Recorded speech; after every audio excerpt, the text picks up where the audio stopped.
EMRS के final result के बाद सभी को डॉक्यूमेंट वेरिफिकेशन का इंतज़ार था और डॉक्यूमेंट वेरिफिकेशन शुरू हो गया है। अब क्या क्या डॉक्यूमेंट्स लेकर जाने हैं उस पर हम बात करेंगे, कैसे कैसे मैसेज आए हैं स्टूडेंट्स को और जो आपका नोटिफिकेशन है वेबसाइट, आप कैसे डॉक्यूमेंट्स उसको देख सकते हैं, वो सारी चीज़ें अभी हम डिस्कस करेंगे। तो ध्यान से देखिएगा। सबसे पहले तो आपको कुछ ऐसे मैसेजेस आए होंगे।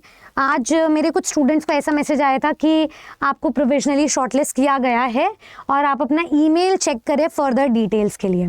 एक और मैसेज आया है कि ESSE जो है ना, उनका प्रोविजनल सिलेक्शन आपका हो गया। यहाँ TGT साइंस या PGT फिजिक्स कैटेगरी लिखी हुई है और आपका जो डॉक्यूमेंट वेरिफिकेशन है उसके लिए बुलाया गया है 5 फरवरी को 9:30 बजे IIT स्टडी सर्कल, ठीक है, मानस हिल्स, राजेंद्र नगर, हैदराबाद में। और उसके बाद आप ईमेल चेक करते रहें, वेन्यू गूगल मैप्स पे भेज दिया गया है। एक और ऐसे ही मैसेज आया है प्रोविजनल सर्टिफिकेट के लिए TGT साइंस और PGT फिजिक्स का, ठीक है, यही सेम मैसेज है बेसिकली। तो मैं आपको बता देती हूँ कि जो आपके डॉक्यूमेंट्स हैं, अगर आपने मेल चेक करी है तो यहाँ पे ऐसे कुछ दिया हुआ है। यहाँ पे स्टूडेंट ने अपनी डिटेल्स को हाइड किया हुआ है, पर अगर हम ध्यान से देखें तो यहाँ उनकी पर्सनल डिटेल्स हैं।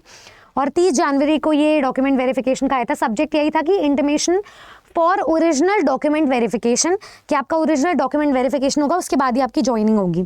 तो बेसिकली यहाँ पे ये लिखा हुआ है कि जो NESTS के द्वारा जो आपको इंटीमेट किया गया है, आप प्रोविजनली सिलेक्ट हो गए हैं रिटन एग्जामिनेशन से। देयरफॉर आपको रिक्वेस्ट किया जाता है कि आप डॉक्यूमेंट वेरिफिकेशन लेकर जाएं। अब मैं आपको डॉक्यूमेंट्स भी दिखाऊंगी, तो प्लीज़ इसमें आप डटे रहिएगा। और डेट लिखा हुआ है इसमें। हर सब्जेक्ट का जो सेंटर है वो ऑलमोस्ट सेम दिखाई दे रहा है। अभी तक जो जितने मैंने 10-15 डॉक्यूमेंट वेरिफिकेशन चेक किए हैं, सब्जेक्ट वाइज सेम आ रहा है। तो यहाँ पे जैसे स्टूडेंट का TGT इंग्लिश आया है, तो ये आया है 30 फरवरी को, ठीक है, 10 बजे। और आपका ट्रेनिंग सेंटर है schedule caste, schedule tribes research and training centre, CRPF square, Bhubaneswar में। डिस्ट्रिक्ट है खुर्दा, पिन कोड भी दिया हुआ है। और ये डॉक्यूमेंट्स है।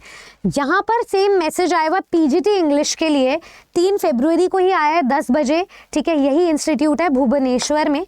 यहाँ पे जो आया था, यहाँ देखो IIT सेंटर राजेंद्र नगर हैदराबाद में, और ये आया था साइंस TGT और फिजिक्स में PGT का। इसका मतलब कि सब्जेक्ट वाइज सेम सेंटर दिए गए हैं, जितना हमें पता चला है। अब बात आ जाती है डॉक्यूमेंट्स पे कि क्या क्या डॉक्यूमेंट्स चाहिए। सबसे पहले तो यहाँ लिखा हुआ है 1 पासपोर्ट साइज्ड फोटो, तो 1 पासपोर्ट साइज आपकी फोटो होनी चाहिए। दूसरा, photo copies of all the documents, जितने भी ड्यूली हो और सेल्फ अटेस्टेड हो, ठीक है। कौन से डॉक्यूमेंट्स? जो कि डायरेक्ट रिक्रूटमेंट ड्राइव ESSE का जब नोटिफिकेशन आया था उसके थ्रू दिया गया था। और तीसरा डॉक्यूमेंट भी इसी को ही सपोर्ट करा है कि जिनकी फोटो कॉपीज आप सेल्फ अटेस्ट करें, उनका ओरिजिनल डॉक्यूमेंट्स भी चाहिए। तो अब ये कौन से ओरिजिनल डॉक्यूमेंट्स हैं, इनके बारे में मैं बता देती हूँ। ये हमारा EMRS वैकेंसी का जब नोटिफिकेशन आया था उसका PDF है, सर्कुलेट हो रहा है सारे टेलीग्राम ग्रुप्स में। मेरे टेलीग्राम ग्रुप में भी है, वहाँ से जाकर के आप देख सकते हैं, ठीक है।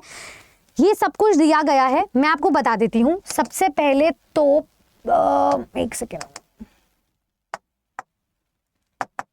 पेज नंबर 8 पे चलते हैं।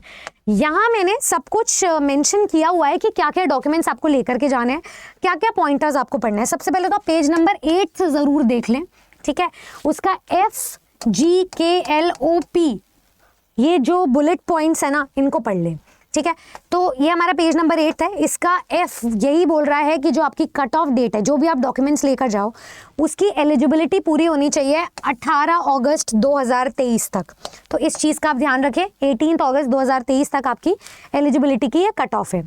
उसके बाद रिजर्वेशन पॉलिसी, क्योंकि ये सेंट्रल लेवल की वैकेंसी है तो ऑल इंडिया निर्भर करेगी, ऑल इंडिया बेसिस पे ही जितनी रिजर्वेशन पॉलिसी है वो फॉलो होगी। FG के बाद K पॉइंट पे चलते हैं।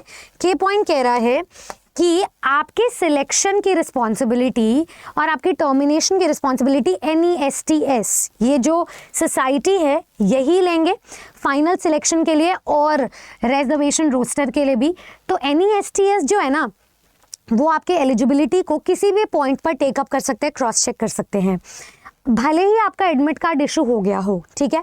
फिर भी अगर उसमें कोई लैक ऑफ इन्फॉर्मेशन है या अदरवाइज अगर कोई भी आपकी एलिजिबिलिटी पूरी नहीं है किसी भी स्टेज पर, चाहे आपकी डेट ऑफ ज्वाइनिंग हो जाए या उसके बाद भी, आपका जो एप्लीकेशन है वो टर्मिनेट हो सकता है अगर आप एलिजिबल नहीं हुए हो तो, और आपका कैंडिडेचर रिजेक्ट कर दिया जाएगा। तो NESTS रिस्पॉन्सिबल है उसके लिए, EMRS नहीं। ये चीज़ का ध्यान रखेंगे। नेक्स्ट पॉइंट है एल पॉइंट पे चलते हैं। एल पॉइंट कह रहा है कि जो कैंडिडेट की रिस्पॉन्स शीट है और दूसरे पेपर्स और डॉक्यूमेंट्स एग्जामिनेशन के उसको 2 महीने के रिकॉर्ड के लिए रखा जाएगा। ठीक है, रिजल्ट के आने के 2 महीने के बाद, यानी कि अभी आपका जो रिजल्ट है उसके 2 महीने तक आपके एप्लीकेशन और आपकी सारी जो रिकॉर्ड्स हैं उसको मेंटेन किया जाएगा फॉर फ्यूचर प्रेफरेंसेस या फ्यूचर पर्सपेक्टिव। ठीक है, उसके बाद हम ओ पॉइंट पे चलते हैं। ओ पॉइंट हमारा ये कह रहा है, केयरफुली मैंने पढ़ा है तभी जाकर मैं आपको ये सारी इन्फॉर्मेशन बता रही हूँ कि कैंडिडेट्स को आप अपना प्रिंट आउट लेना है ऑनलाइन एप्लीकेशन फॉर्म का जो आपने फिल किया है। प्रिंट आउट हम लेते ही है, ये मैंने आपको फॉर्म फिलिंग के टाइम पे भी बताया था। और उसके रिकॉर्ड को प्रिजर्व बचा कर रखना है, पर आपको NESTS को भेजना नहीं है, किसी भी और एड्रेस को भेजना नहीं है।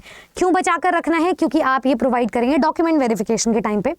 तो जो एप्लीकेशन प्रिंट आउट है वो सबमिट होगा DV के टाइम पर किस किस के साथ, यहाँ मैंने डॉक्यूमेंट्स लिखे हुए हैं। एक तो आपका एप्लीकेशन सबमिट होएगा, ठीक है, इसका रिकॉर्ड। अब आपको कुछ सर्टिफिकेट्स लेकर रखने हैं, इनकी सेल्फ अटेस्टेड फोटोकॉपीज हो और यही ओरिजिनल डॉक्यूमेंट्स हो। ठीक है, तो क्या क्या होने चाहिए वो? सबसे पहला तो आपका एज, ऐसा सर्टिफिकेट हो जो आपकी एज को सपोर्ट करे। ठीक है, यूजुअली वो 10th का सर्टिफिकेट होता है जो आपकी डेट ऑफ बर्थ को वेरीफाई करता है। बर्थ सर्टिफिकेट है, ठीक है। उसके बाद क्वालिफिकेशन आपकी, अगर TGT पोस्ट पे हो तो ग्रेजुएशन और उससे रिलेटेड जितनी भी क्वालिफिकेशन है, आपकी BEd क्वालिफिकेशन वो ज़रूरी है। ठीक है, पोस्ट ग्रेजुएशन है तो मास्टर्स की डिग्री बहुत ज़्यादा ज़रूरी है, तो उसकी क्वालिफिकेशन का सर्टिफिकेट। एक्सपीरियंस, अगर आप किसी प्राइवेट स्कूल में या साइड बाय साइड कहीं पढ़ा रहे हैं या आपने पढ़ाया है तो उसका रेलेवेंट सर्टिफिकेट हो। कास्ट का सर्टिफिकेट होना चाहिए, मैं दिखाऊंगी कैसा है वो। नॉन क्रीमी लेयर का आपका सर्टिफिकेट होना चाहिए, दोनों सेल्फ अटेस्टेड फोटोकॉपीज भी, ओरिजिनल भी। फिजिकल डिसेबिलिटी को स्पेसिफाई करके उसका सर्टिफिकेट हो, या फिर आप EWS कैटेगरी के इकोनॉमिकली वीकर सेक्शन के उसका सर्टिफिकेट हो। ठीक है, तो ये वाला O पॉइंट हो गया। लास्ट हमारा P पॉइंट इंपॉर्टेंट है।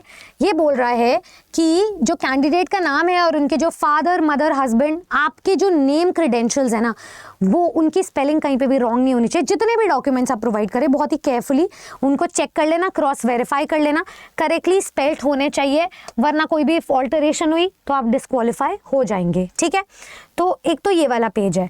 उसके बाद मैं बात करती हूँ हमारा 20वां पेज। देखो यहाँ मैंने पेजेस भी लिखे हुए हैं, 8th 9th 20th and 30th। ये पेज आप देख सकते हो। 8th 9th हमने कवर कर लिया है। 20वां पेज क्या कहना चाह रहा है? बेसिकली ये जो 20वां पेज है इसमें ये चीज़ें बोली गई। ये वाला पॉइंट बहुत ज़्यादा इंपॉर्टेंट है। अगर कोई भी कैंडिडेचर अपना रॉन्ग इन्फॉर्मेशन प्रोवाइड करता है, फॉल्स डॉक्यूमेंट्स प्रोवाइड करता है, किसी भी रेलेवेंट इन्फॉर्मेशन को दबाकर छुपा कर रखता है, अगर आप अनफेयर प्रैक्टिसेस से क्वालिफाई किए हो रिक्रूटमेंट प्रोसेस में, आप इम्पर्सनेशन किसी और के जगह पाए गए हो, कोई और है आपकी जगह, या फिर आपने डिस्टर्बेंस क्रिएट करा है OMR बेस्ड जो एग्जामिनेशन हुआ है उसमें कहीं पे भी, या फिर आपने कोई नॉन ह्यूमन या इररेलेवेंट फोटोग्राफ अपलोड किया है, तो आपका कैंडिडेचर नेक्स्ट जो है वो रिजेक्ट कर देंगे। ये चीज़ याद रखिए। एक और इम्पॉर्टेंट पॉइंट है इसमें, आपका 30वां पेज देख लीजिए।